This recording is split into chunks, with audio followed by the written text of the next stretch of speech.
Assalamualaikum warahmatullahi wabarakatuh.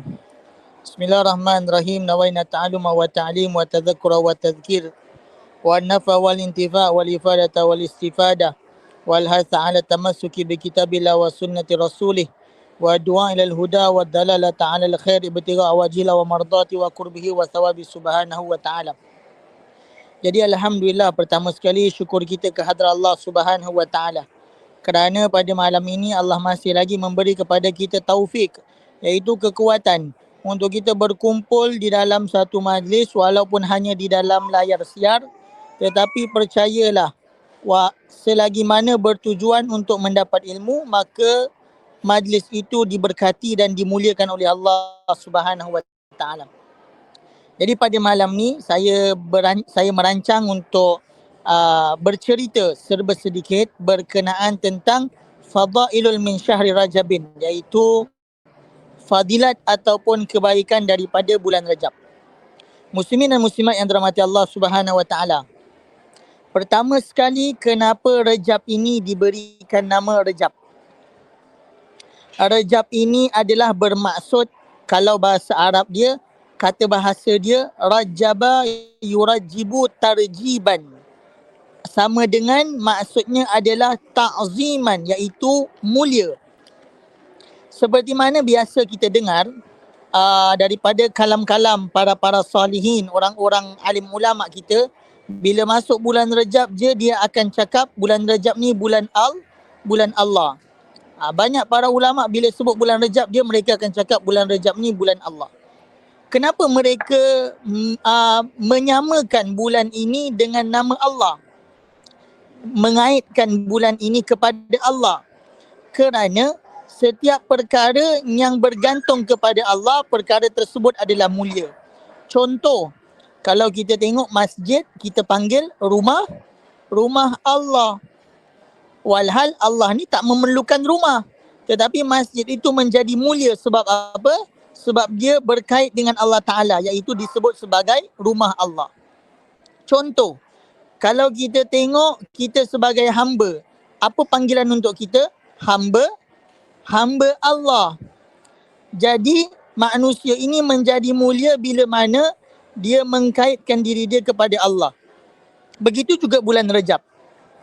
Bulan Rajab ini menjadi mulia bila mana dia berkait dengan Allah Subhanahu wa taala. Muslimin dan muslimat yang dirahmati Allah Subhanahu wa taala, mulianya bulan Rajab ini sehinggakan orang kafir Quraisy bila masuk sahaja bulan Rajab, mereka pun tak berani berperang. Di dalam Al-Quran Allah Subhanahu wa taala berfirman, "Inna iddatash syuhuri indallahi 12 syahran fi kitabillah, yauma khalaqas samawati wal arda minha arba'atun hurum." Sesungguhnya di dalam hidup kamu ini Allah Ta'ala telah letakkan 12 bulan. Yauma khalaqas samawati wal arda minha arba'atun hurum. Ketika tatkala mana Allah menciptakan langit dan bumi, maka pada waktu tersebut Allah letakkan juga 4 bulan yang diharamkan berperang. Apakah 4 bulan yang haram itu? 3 daripadanya salasun mutawaliyatun. 3 daripadanya adalah bulan yang berturut-turut, iaitu Zulkaidah, Zulhijjah dan Muharram. Kemudian yang satunya lagi adalah Baina Jumada wa Sya'ban, antara Jamadil Akhir dengan bulan Sya'ban, iaitu bulan Rajab. Muslimin dan muslimat yang dirahmati Allah Subhanahu wa taala, seandainya ada orang menginginkan untuk memulakan penghijrahan, nak mulakan cara hidup baru yang semakin baik kepada Allah Ta'ala, maka para alim ulama mencadangkan di antara permulaan tarikh yang paling bagus untuk dia memulakan kehidupannya menjadi lebih baik adalah dengan permulaan bulan Rajab. Kerana rahsia di dalam bulan Rajab ini disebut sebagai Syahrul Maghfirah, iaitu bulan pengampunan. Di dalam bulan Rajab ini menjadi satu simbol bahawasanya maha rahmahnya Allah Ta'ala. Allah Ta'ala banyak mengampunkan dosa-dosa orang-orang yang meminta ampun kepada Allah, khususnya di dalam bulan Rajab. Walaupun hadis tu hadis dhaif, kita selalu dengar kan, Syahrul Rajab, Syahrullah, Syahrul Ra'ban, Syahrul Nabiyuna, wa Syahrul Ramadan, Syahrul Ummati. Bulan Rajab, bulan Allah, bulan Sya'ban, bulan Nabi, bulan Ramadan, bulan umat Nabi. Walaupun hadis tu dhaif, tetapi Al-Imam Nawawi rahimahullahu ta'ala berpesan, mengatakan bahawasanya sebagai ahli sunnah wal jamaah, maka tidak menjadi masalah untuk kamu mengamalkan hadis yang dhaif dengan bertujuan untuk fadailul a'mal, iaitu mendapat kebaikan di dalam amalan. Jadi bulan Rejab ni Allah Ta'ala telah tawarkan pelbagai-bagai keampunan bagi orang yang meminta ampun kepada Allah Subhanahu Wa Ta'ala. Maka apakah di antara amalan yang paling dianjurkan untuk kita amalkan pada bulan Rejab ni?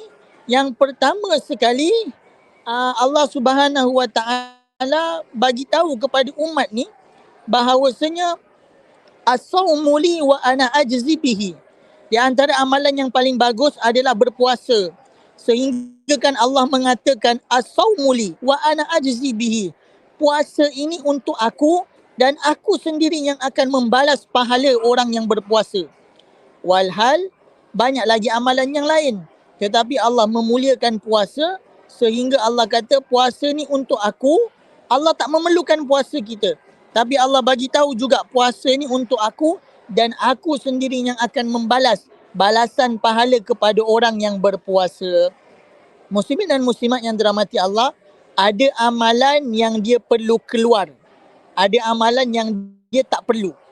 Kalau kita tengok amalan yang perlu keluar, contoh solat. Solat ni dia perlu keluarkan tenaga, dia perlu rukuk, sujud. Tapi kalau puasa ni dia tak perlu keluar, dia tak perlu keluar apa-apa. Tapi kalau buka puasa dia kena keluar duit lah, nak beli ayam golek kan. Tapi nak bagi tahu bahawasanya puasa ni amalan di antara amalan yang tak memerlukan apa. Dia hanya sekadar menahan diri daripada lapar dan dahaga dan menahan dirinya daripada melakukan kemaksiatan. Dan amalan ini Allah sebut sebagai amalan yang Allah isytihar. Allah sendiri menjadi jaminan untuk membalas pahala orang-orang yang berpuasa. Selain daripada berpuasa pada bulan Rejab ini, di antara amalan yang disarankan untuk kita amalkan juga adalah amalan kasratul istighfarat, iaitu memperbanyakkan beristighfar kepada Allah Subhanahu Wa Ta'ala. Kalau kita mampu, yang paling bagus bulan Rejab ni banyakkan baca istighfar akbar.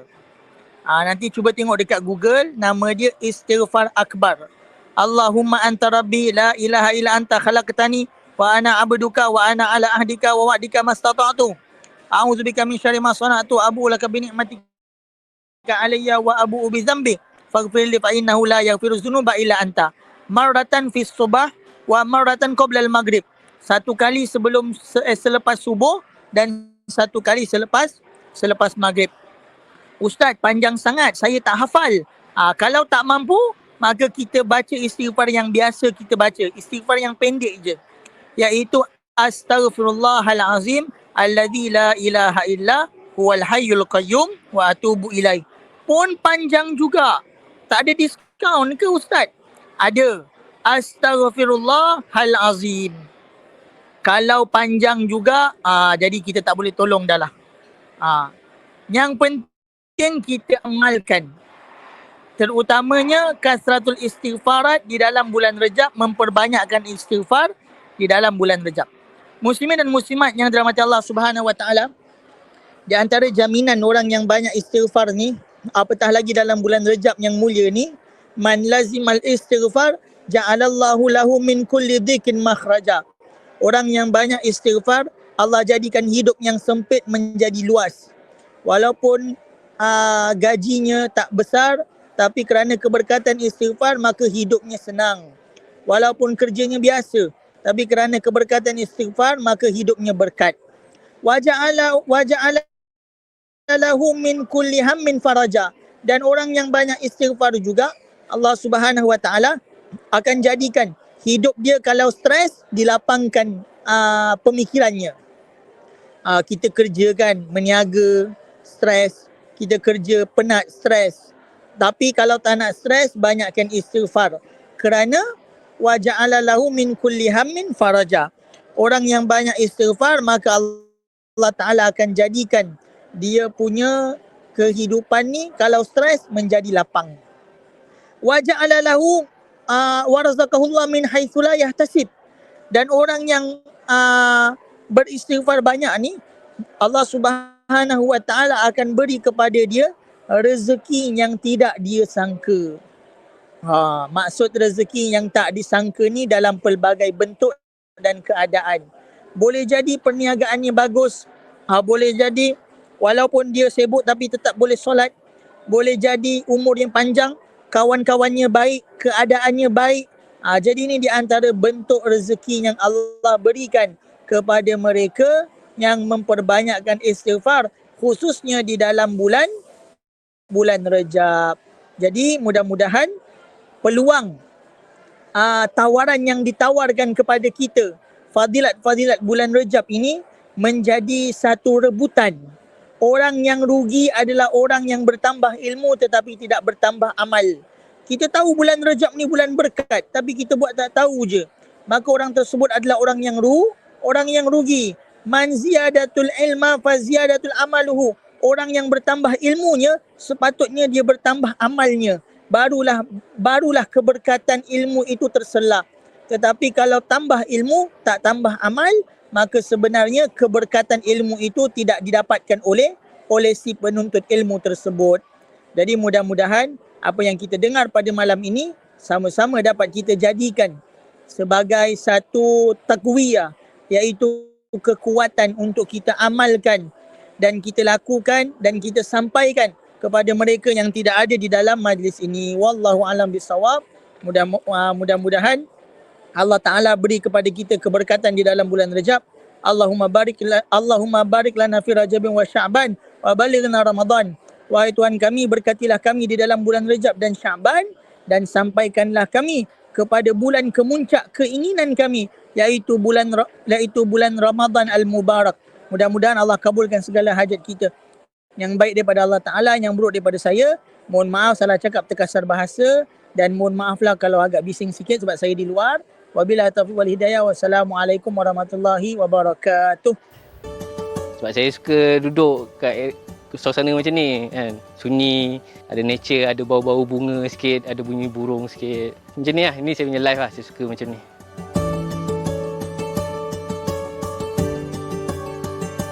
Nama saya Saddam Zaim bin Afain, atau biasanya dikenali sebagai Saddam Afain lah. Saya berumur 31 tahun. Saya mengusahakan dan membekal tanaman pokok kantan di Bangi Lama. Saya mulakan perniagaan ni pada tahun 2015.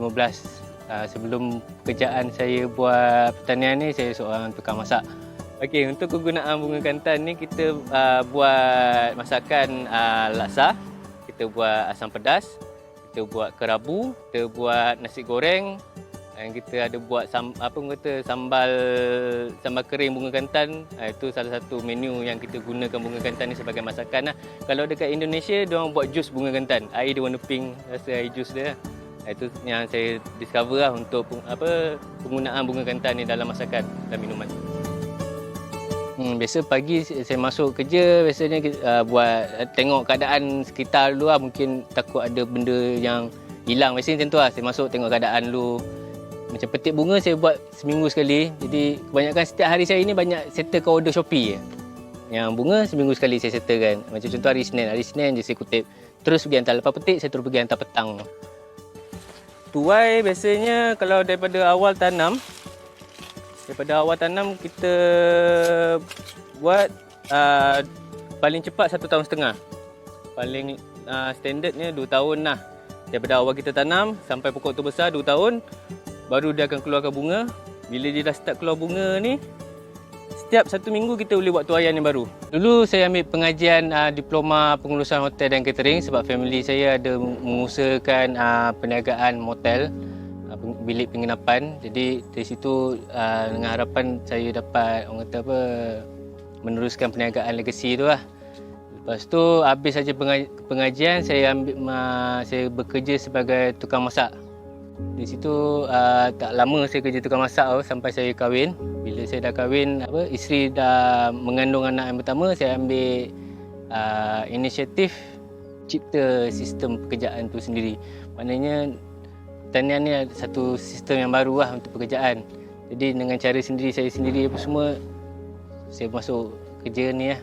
Macam saya lebih suka kepada kebebasan mengekspresi kerja tu sendiri lah. Maknanya tak ada orang yang boleh menghadkan saya punya potensi. Kebanyakan pekerjaan diorang akan hadkan kita punya potensi kita dalam kerja tu sendiri, betul. Jadi dengan cara ni saya ambil keluar pada sistem tu, saya cipta sistem saya sendiri, saya kerja sendiri, maknanya apa saja saya boleh ekspresikan semuanya lah, tanpa ada halangan atau apa-apa kan. Ini kira saya punya office dengan tempat semayang saya lah. Jadi kerja-kerja bungkusan pokok, kerja-kerja semayang pokok, jadi saya buat kat sini. Ni greenhouse saya lah. Dan store sikit lah, letak barang-barang semua kan. Kalau nak kenangkan balik, waktu dulu saya pergi makan sarapan pagi, saya suka tengok orang yang dah usia macam pencen-pencen. Dia tak pencen lagi tapi dah hampir nak pencen ni umur lah, dalam umur 40-an, 50-an. Dia boleh relax lagi tau. Dia terbeza lah dengan orang-orang sebaya dengan saya masa tu kan. Orang-orang sebaya saya masa tu tak ada pun kat kedai makan. Pagi tak ada kedai makan, mungkin diorang atas jalan. Bila saya perhatikan balik diorang punya background kerja diorang, memang diorang ada kerja sistem diorang sendiri. Jadi saya follow dia punya step lah. Macam contoh saya ada jumpa orang ni, dia sebagai peternakan. Dia ternak lembu. Dia punya life dia macam tu. Jadi saya inspired dengan dia punya life. Kalau sebelum ni kerja saya sebelum tanam macam-macam ni, saya ada tanam macam-macam juga. Ada tanam cili, ada tanam terung, kacang botol, ada tanam tomato, jagung, betik, buah-buahan yang lain. Tapi itu sekadar untuk eksperimen dan makan sendiri lah, sampai kita jumpa discover pokok gantan ni kan. Bunga gantan sebab dia punya potensi dia bagi saya sangat-sangat cemerlang lah, sebab dari segi penjagaan, dari segi dia punya pengeluaran dia pun agak lumayan. Dan kebanyakannya tak ramai yang buat tanaman pokok gantan ni masa tu lah. Tak ramai yang buat. Jadi saya cuba ambil peluang tu dan saya discovery dia punya market pun agak baik juga lah masa tu. Jadi dari situ kita mula tanam daripada sikit. Daripada awalnya saya ada 8 rumpun. Lepas tu saya pecah-pecahkan lagi jadi banyak lah. Sekali production tak tentu, kadang-kadang ikut musim. Kalau ikut pengeluaran dari 300 ke 1000 batang bunga gantan satu minggu. Kalau ikut pasaran saya ikut batang lah. Satu kuntum dari RM1 ke RM1.50 ikut waktu. Dia challenging dia selalunya awal tu lah. First step tu lah. First step tu dia punya challenging dia paling tinggi lah saya rasa. Mostly dia punya challenging tu dari segi supporting lah. Sokongan lah, sokongan. Macam saya ada pendidikan, macam tadi saya kata saya ada pendidikan. Kononnya ada future untuk handle business, family semua. Tapi saya tak nak bahagian tu. Saya tukar pada bidang ni. Mostly family memang tak setuju lah.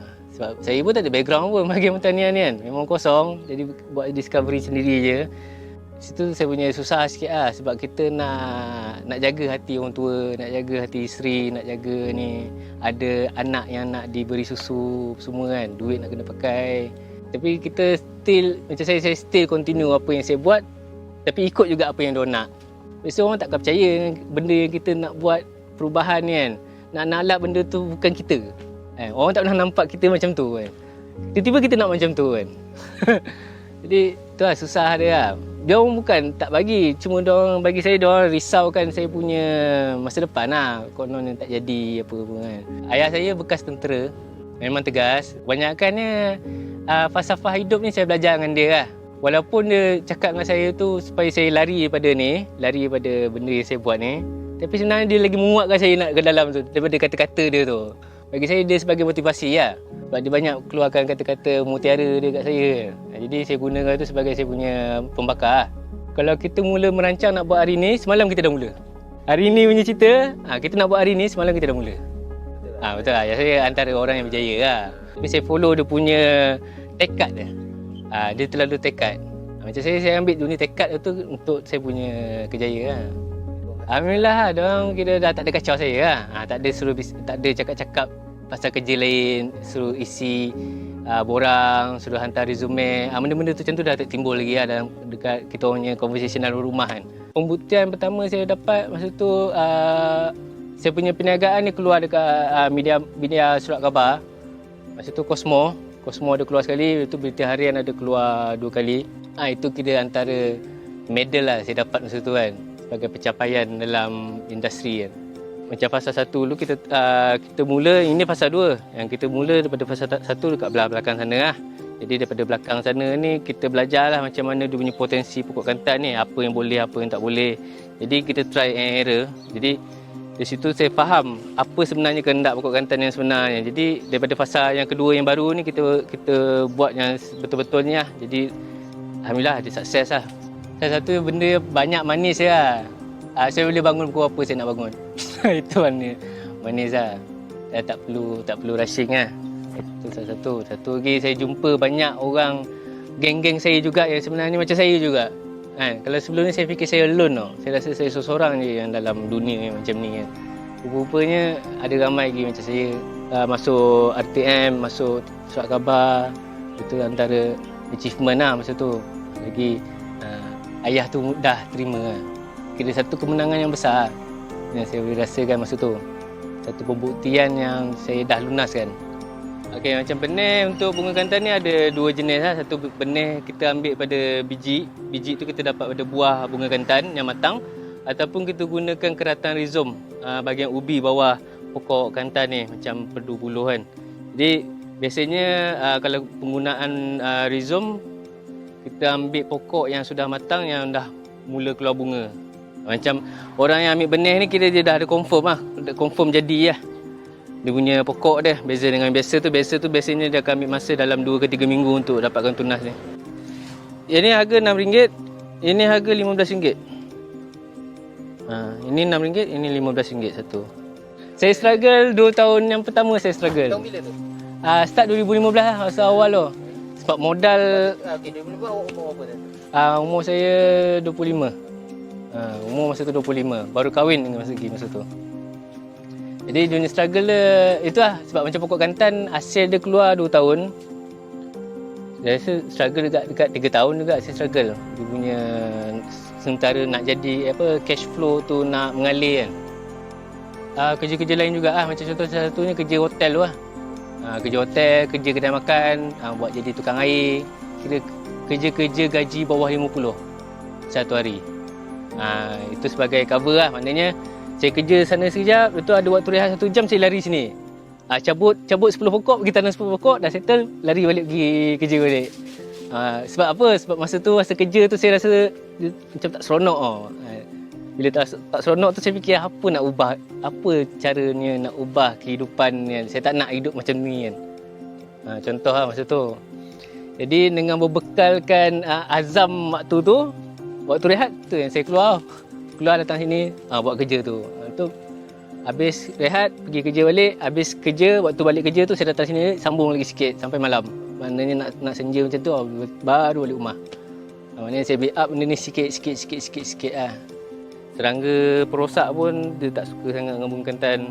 Jadi penggunaan racun semua saya tak ada pakai lah.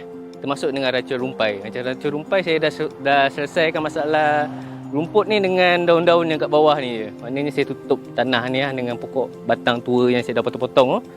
Saya just buat satu layer dia supaya tak ada rumput naik dan kita tak payah nak buat kerja-kerja meracun. Jadi ni tempat ni, bunga kantan saya ni free racun lah. Macam saya bahagian pertanian ni saya pegang, pertanian ni sebenarnya saham tau. Lebih kepada saham. Bila kita percaya dengan saham tu, maknanya benda tu akan makin lama makin baik. Setiap tahun dia akan bertambah makin baik. Dia jadi macam saham. Jadi keuntungan kat situ kita boleh nilai dalam masa jangka yang panjang. Kalau orang memandang kejayaan petani ni sebagai kejayaan yang mundur, bagi saya diorang silap besar. Sebab diorang tak merasai rahsia pertanian tu sendiri. Sebab tak semua orang nak buka rahsia pertanian ni sebenarnya kan. Orang kampung lagi kaya pada orang bandar. Bayangkan lah. Macam saya dulu saya study dekat Sabak Benam. Kawasan Sabak Benam ni pula kawasan perkampungan. Banyak pokok kelapa. Banyak kan mostly pokok kelapa lah. Tapi bagi saya diorang ni kaya. Walaupun diorang nampak macam rumah kampung, tapi diorang kaya, tanah banyak. Diorang ada sawah diorang ada ladang diorang ada ternakan diorang. Maknanya kita nak living off grid tau. Kita produce kita punya sumber makanan tu sendiri. Kalau dah ni kita dapat janakan lagi satu sumber lah, contoh food security lah. Kita ada makanan kita sendiri, kita ada pisang, kita ada buah, kita ada sayur-sayuran, kita ada herba, kita ada ubat-ubat herba yang boleh mengubat. Kita ada ikan, ada kolam-kolam ni kalau kita mancing. Maknanya kita ada sustainable living lah. Kalau kita putus duit pun, tapi kita tak putus sumber makanan. Itu paling penting. Mostly saya rasa masa PKP tu, food security memang orang kata hype lah masa tu. Tu duit masuk. Saya minta dengan ibu saya dulu, saya nak jadi Datuk Bunga Kantan. Maknanya bunga kantan ni saya pegang lah, macam robot kuok pegang gula kan. Saya nak pegang bunga kantan. Itu saya punya kata visi lah. Mission dia tu kira saya nak jadi pembekal utama lah dekat Malaysia ni. Sampai ke, kalau boleh barang ni kita boleh produce sampai ke luar negara kan. Tapi ini permulaan lah. Saya pun dah tunjuk model-model yang ada kan. Jadi ini kira usaha yang saya dah tunjukkan benda ni sukses. Tinggal untuk satu approval je lagi. Maksudnya approval untuk kita buat yang betul-betul secara mass up-nya production kan. Kalau saya ada approval mostly daripada kerajaan lah. Macam Jabatan Pertanian. Diorang ada nampak potensi ni kat saya semua kan. So ada kerjasama lebih daripada situ. Bukan sekadar memberi bantuan saja, tapi membuka laluan. Membuka laluan ke satu level yang baru kan. Semangat tu selalunya saya selalu fikir apa? Saya selalu fikir kata-kata abang saya lah. Dia kata, waktu kita muda ni lah kita nak bawa superbike. Jangan waktu kita dah tua baru nak dapat superbike. Itu lah dia punya ni. Maknanya kita kena usaha awal lah. Kita kena rempuh awal. Jangan takut kan. Umur 25 betul, muda. Bagi saya pun muda juga. Patutnya buat kerja-kerja lain, cari pengalaman apa semua dulu. Tapi sebabkan anak tu salah satu sebab terkuat lah.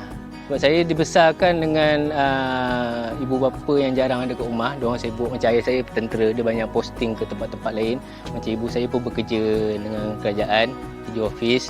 Jadi masa saya kat rumah tu tak banyak ada mak bapak di samping masa tu kan. Jadi untuk anak saya tak nak dia lalui kehidupan yang sama macam saya rasa lah. Alone tu kan, keseorangan. Jadi dengan kerja macam ni saya boleh balik anytime. Saya boleh tengok diorang, saya boleh hantar diorang pergi sekolah, saya boleh ambil diorang pergi sekolah. Saya ada momen tu lah, maknanya bonding time saya dengan anak-anak tu penting lah. Dan bagi saya penting juga untuk anak-anak ni discovery diorang tentang dunia natural ni kan, daripada usia muda.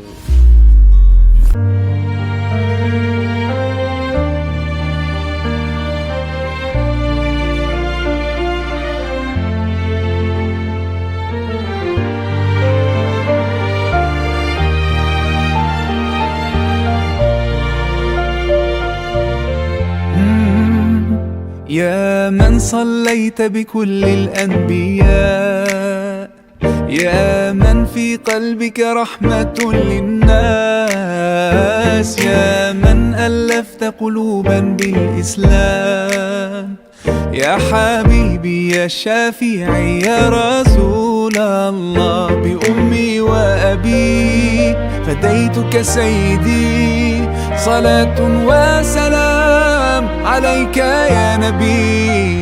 حبيبي يا محمد أتيت بالسلام والهدى محمد، حبيبي يا محمد يا رحمة للعالمين يا محمد، يا من حليت حياتنا بالإيمان، يا من بجمالك علمت الإحسان، يا من نورت قلوبنا بالقرآن، يا حبيبي يا شفيعي يا رسول الله، بأمي وأبي فديتك سيدي، صلاة وسلام عليك يا نبي حبيبي.